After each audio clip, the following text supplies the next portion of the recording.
People say money doesn't buy happiness, but they forget it buys something quieter: security. That was what I was after. Not yachts, not trips to Santorini.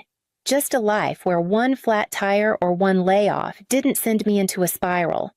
I live in Flagstaff, Arizona, where the pines are tall and the air feels older than memory. My house is a small 2-bedroom with creaky floors and a stubborn water heater. I bought it in 2016 after landing my systems analyst job at a medical logistics firm. I drive a 2008 Toyota Matrix with a dent on the rear bumper and no intention of replacing it. Most mornings start the same: coffee, oatmeal, and a quick glance at my bank account before logging in for work. I liked seeing the numbers tick upward slowly but steadily. $92 $300 became $97 $200, then $103 $400. By the summer of 2024, it sat at $113,000. That number meant something. It meant I had done things right. That every skipped vacation, every homemade lunch, every time I said no thanks to takeout or drinks or new clothes wasn't in vain. My savings wasn't about hoarding. It was about being ready for emergencies, for opportunities, for the unknown. I didn't talk about it much. Not because I was hiding anything, but because people don't always know how to hold someone else's discipline. They turn it into judgment, or jealousy, or jokes. My brother Ellis once teased, "What are you saving for the end of the world?" No, I wanted to say, I'm saving so that the world doesn't end me. At the time, I didn't realize I wasn't just saving money. I was trusting systems. Ones I believed would protect me. Ones I thought no one close to me would ever dare touch. And then came the reunion. Every June, our family makes the drive to Lake Powell for a long weekend at my parents' old log cabin. It's always the same: grilled food, badly organized relay games, and too many folding chairs. We pretend we're still close even when the conversations thin out after an hour. I arrived early Friday afternoon, the heat already thick in the air. My dad waved from the deck, beer in hand, and my mom was in the kitchen pretending not to be annoyed about the late arrivals. I unpacked, helped slice watermelon, and avoided questions about when I'd finally settle down. Ellis and Delaney showed up just before sunset in a dusty black sedan. He honked twice and rolled down the window, flashing that same crooked grin he'd had since he was 17. "Rowan Hale," he shouted, drawing out my name like a game show host. Still off the grid and making spreadsheets, I met him halfway down the gravel path. "Still making jokes that no one laughs at?" I asked. Delaney stepped out of the passenger side in a breezy sundress and sunglasses too big for her face. "Rowan," she sang, "you look the same. Still so disciplined." She hugged me, the kind of embrace that's all surface and no anchor. It had been over a year since I'd seen them in person. Ellis smelled like aftershave and Red Bull. Delaney like sunscreen and some expensive citrus perfume. They looked good, tired maybe, but polished in a way I hadn't expected. At dinner, Ellis joked about my mountain monk lifestyle, asking if I'd taken a vow of silence or just of online dating. Delaney laughed along, but her eyes kept darting to my hands, my nails, my watch, the way I passed the serving bowl, watching me too closely. That night, as the others made s'mores and told the same stories from high school, I caught Delaney staring again. She smiled when I noticed. "You're always so put together, Rowan," she said. "I don't know how you do it." I shrugged. "It's not that hard. I just plan." She nodded, slow and thoughtful, like she was learning something. The next morning, she was already in the kitchen when I came in for coffee. It was just the two of us that afternoon. Everyone else was napping or out on the water, but Delaney asked if I wanted to walk the lake trail with her. I said yes, more out of politeness than anything else. We walked in silence for a while, letting the gravel crunch beneath our shoes. The heat was dry, but the breeze off the water made it bearable. I could hear the distant hum of a jet ski and the low murmur of voices from across the cove. "I'm sorry if Ellis teased too much last night," Delaney said suddenly. "He thinks he's being funny." "He always has," I replied, keeping my tone light. She kicked a pebble off the path. "You've really built something solid, haven't you, I guess," I said. "It's taken time." Delaney stopped walking. "Rowan," she said, her voice shifting softer, "I need to tell you something." I turned toward her, a knot forming before I even knew why. "I'm pregnant," she said, eyes already watering. "I found out last week." I blinked. "Wow. Congratulations." She gave a tiny half laugh. "It's not good news. We're broke. Like really broke. Ellis's car got repossessed last month. We're 3 months behind on rent. And now this." The knot tightened. "I don't know how we're going to make it," she continued. "I'm working double shifts at the cafe. He's between jobs again. I'm scared." I heard myself say I can help. I didn't even think about it. "I can send you something, get you caught up." "No," she said quickly, shaking her head.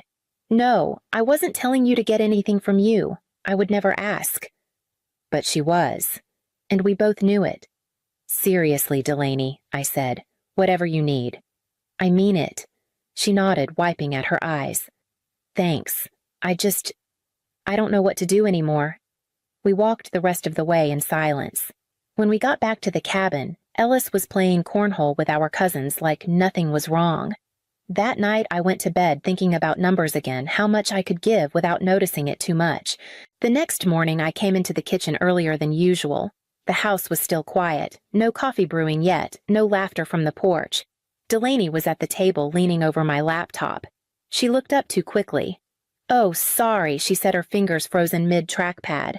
"I was just checking the weather." My phone died overnight. I nodded, swallowing the hesitation rising in my throat. "Sure, no problem." She stepped back, giving me space. I walked over and closed the lid without looking at the screen. "Storm's supposed to roll in around 4, she added as if that proved something.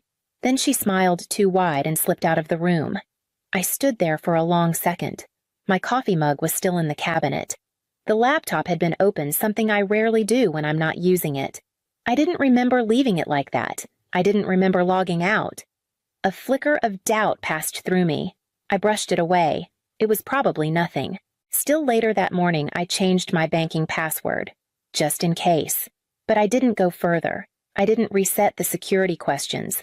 I didn't enable two-factor authentication. I didn't even log out of anything. Because it felt ridiculous. Because this was Delaney. Because suspicion felt like betrayal, and I wasn't ready to betray anyone, especially not my own family. Instead, I kept thinking about the number I'd gone to bed with, $5,000. 5 wouldn't break me. It wouldn't even scratch the surface. I'd still have over $100,000 in savings. And if it meant they could breathe easier, stop falling behind on rent, prepare for the baby, wasn't that worth it? I didn't bring it up, not yet. But I started imagining how I might frame the offer, something soft, something that didn't make them feel pitied. Maybe I could say it was a gift, a gesture, no strings. That afternoon, we all sat by the dock, pretending things were as simple as the sun on the water. Ellis cracked beers and tossed out one-liners. Delaney leaned against the railing and hummed along to the Bluetooth speaker. I caught her looking at me again, quick, unreadable. I looked away first. Sunday came fast. They left before lunch. Delaney hugged me hard and said, "You're the best Rowan. You really are." And then they were gone. I drove home that afternoon, already planning the transfer in my head. Monday morning started like every other. I got up early, fed the neighbor's cat, brewed a cup of coffee, and sat down at the kitchen table. It was cloudy outside, the kind of quiet gray that makes everything feel slower. I opened my laptop, still half thinking about whether $5,000 was too much or not enough. I logged into my bank account, expecting to see the same familiar number that had greeted me for months now, 6 digits neat and earned. But what I saw stopped my breath. 0.00, I blinked, refreshed the page, waited. Still 0. I stared for a few more seconds, my mind refusing to believe what my eyes were showing me. I thought it had to be a glitch, some temporary error. Maybe the site was down. Maybe I had accidentally logged into an old account. I checked again. Same result.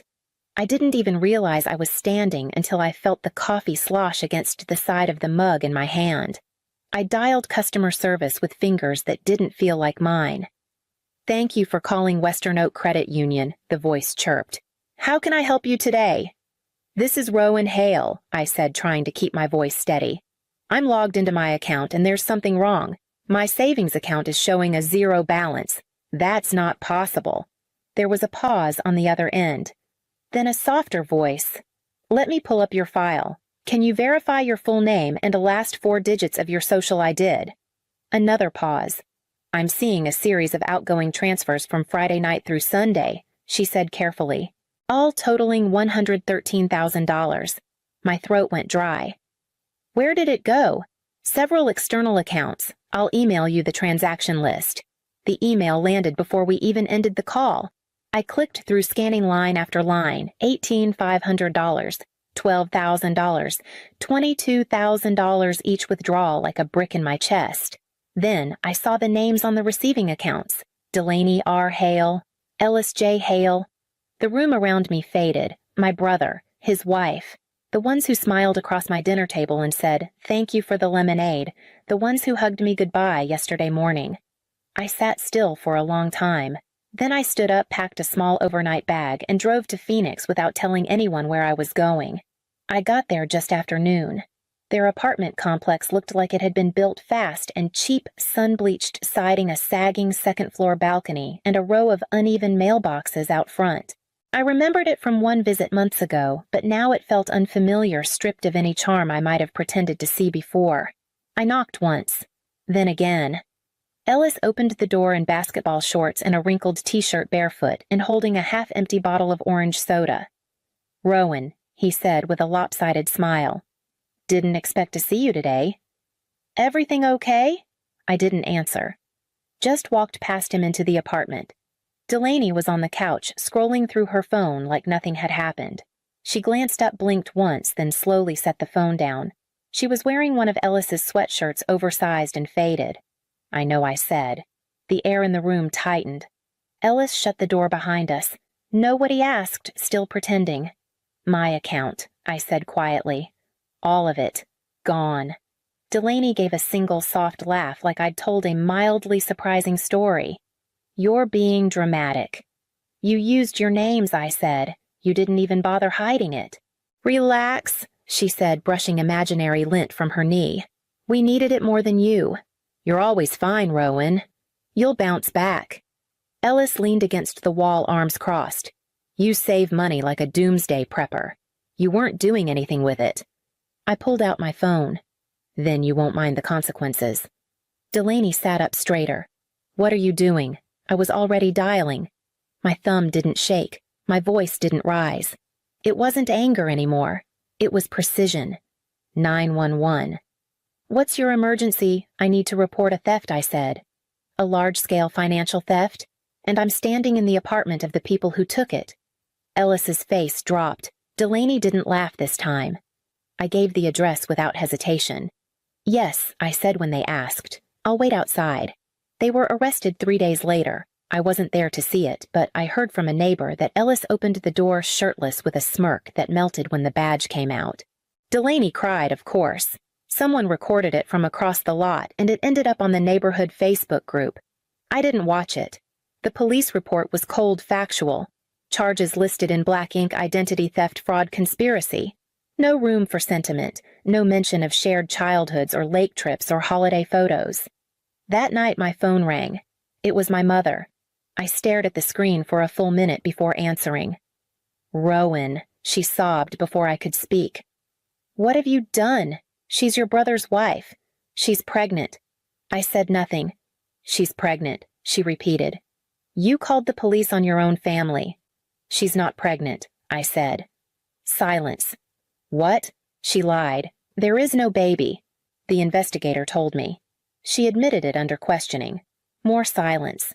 I could hear my father's voice in the background asking what was going on. Then a sharp curse, his, I think. I'd never heard him say anything like that. "I need to go," she whispered, and the line went dead. I stood in the middle of my kitchen phone, still in hand.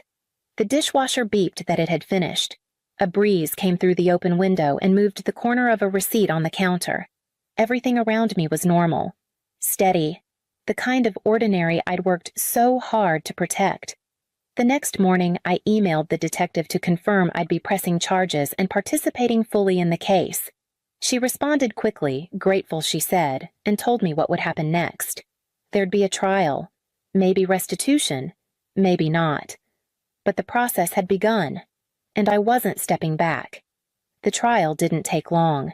The evidence was clean. The transfers were traced directly back to them, down to the IP address in their apartment. Keith, the digital forensic analyst I hired, testified with a calm clarity that made their defense look like theater. Ellis sat there like it was all beneath him, his jaw clenched, his hands folded like a man enduring an inconvenience. Delaney cried through most of it, dabbing at her eyes like someone auditioning for mercy. Neither of them looked at me. The judge called it deliberate and predatory, called it a betrayal layered in both emotional and financial cruelty. I didn't flinch. Ellis took a plea deal, 6 years in federal prison, no chance of parole for at least 5. Delaney got 2 years and 5 years probation. She made a short statement at sentencing. Something about desperation, something about how sorry she was for the confusion, but she never once used my name, never looked at me. There was no apology. I recovered $71,000 through the court's asset seizure. Ellis had bought a new car with my money leased under Delaney's name, but paid in full. They drained the checking account, and there was some jewelry the court let me claim. The rest, $42,000, was just gone. Groceries, rent, gambling maybe, beer. Ordinary life paid for by the quiet, disciplined one in the family. After sentencing, I walked out alone. No one waited for me, no messages, no apology calls from extended family. My parents didn't show. I didn't expect them to. There was no screaming match, no cathartic confrontation, just the sound of my shoes on the courthouse steps and the cold bite of January air.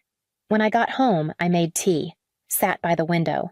The sun was low, coloring the edge of the snowbank a soft gold. I didn't feel triumphant, just tired, but I wasn't broken. I changed every password I owned, closed every account and opened new ones. Spoke to my lawyer about sealing certain files. I bought a new lock for my door, not because I feared break-ins, but because I was learning how to be someone who guards things better. The rest of them stayed silent, and I started again. 8 months later, my life is quieter in ways that feel earned. I still live in the same house, drive the same car, drink the same morning coffee. But nothing is exactly the same. Not really. I've rewritten the rules, starting with myself. The first thing I rebuilt was control. New bank, new credit union, 2-factor everything. Security questions that no one could guess, not even someone who knew me since childhood. I learned how to encrypt folders, how to monitor logins, how to close digital doors without slamming them. I started saving again, slowly, patiently. It's not 6 figures, not yet, but every dollar means more now. It's not just money, it's proof I survived something that was meant to leave me gutted. I don't talk to Ellis or Delaney. I don't answer the calls from unknown numbers that started showing up last month. I don't check the neighborhood Facebook page where someone said Delaney posted a Bible quote about forgiveness. That's her business, not mine. Instead, I started hiking more. I take longer walks. I bought a used camera and started capturing small things, sunlight on pine bark, the curve of frost on a railing. I joined a trivia group at a local brewery where people only know me as Rowan, the woman who knows weird geography facts. I'm dating again. His name is Carter. He's kind and a little awkward and knows when to leave things alone. I haven't told him everything yet. I probably will. Eventually. But for now, we laugh. We sit in silence that doesn't ache. And when he asks about my past, I tell him I used to save too much and trust too easily. The rest can come later. No one touches my accounts but me now. No one else holds the keys. Not to my passwords, my finances, or my future. What they took changed everything. But what I built after, it's mine. And this time I know exactly where every door leads.